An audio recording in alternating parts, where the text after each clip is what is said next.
hukumnya kotoran kucing atau air kencing kucing? Air kencing kucing dan pipis kucing dan kotorannya. Karena ada sementara yang menyebutkan itu hukumnya suci. Baik, kami sampaikan, saya belum menemukan siapa yang menyebutkan itu suci.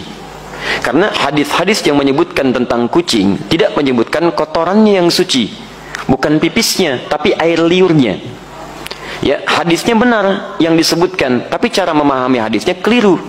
Apa sebabnya? Dua hal.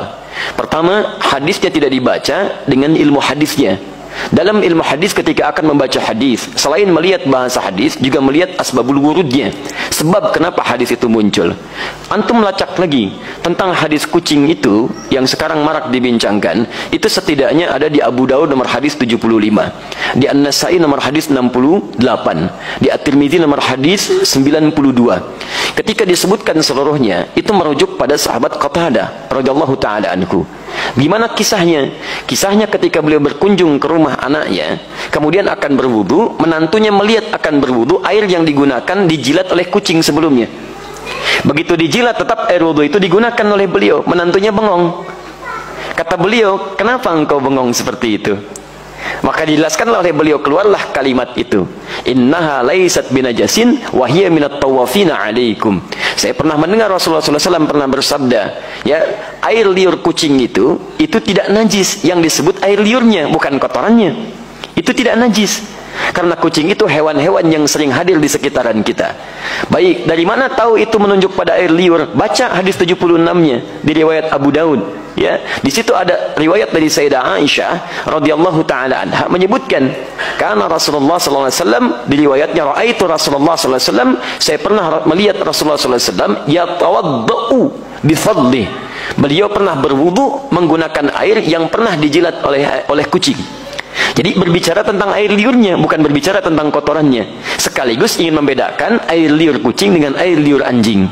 Kalau air liur kucing menjilat bijana atau menyentuh bijana, maka tidak perlu dibasuh karena suci nilainya. Boleh antum gunakan airnya. Tapi kalau anjing yang menjilatnya, maka baru dibasuh dengan 7 basuhan, salah satu menggunakan tanah. Itu maksudnya. Dan semua mazhab di sini sepakat. Makanya ketika disebutkan dalam kitab Al-Ikhtiyarat di halaman ke-26, disebutkan qaul sampai ke Syafi'i, sampai ke Ahmad, dan disimpulkan wa qaulul ashab, qaulul ashab.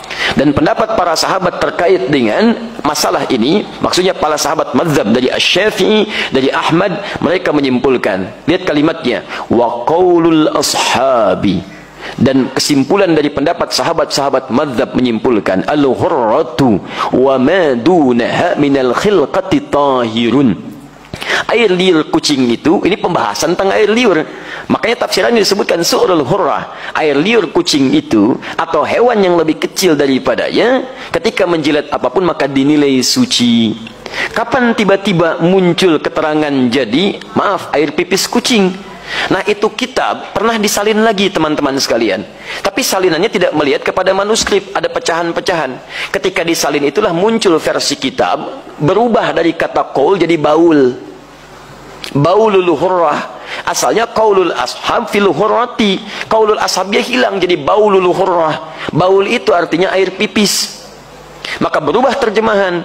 Air pipisnya kucing itu suci. Dari sini bencana mulai muncul. Nah, di teman-teman sekalian, itu asalnya bersumber dari kitab yang dibaca salah salin dan tidak merujuk kepada manuskripnya. Dan nggak apa-apa, kan namanya manusia. Manusia itu kan bukan malaikat. Kalau malaikat itu tidak kenal salah. Lawannya setan. Setan tidak kenal benar. Malaikat disebutkan 88 kali di Quran, setan 88 kali di Quran. Ya, saya bukan malaikat. Jadi kalau saya salah, wajar. Artinya saya manusia. Antum bukan setan.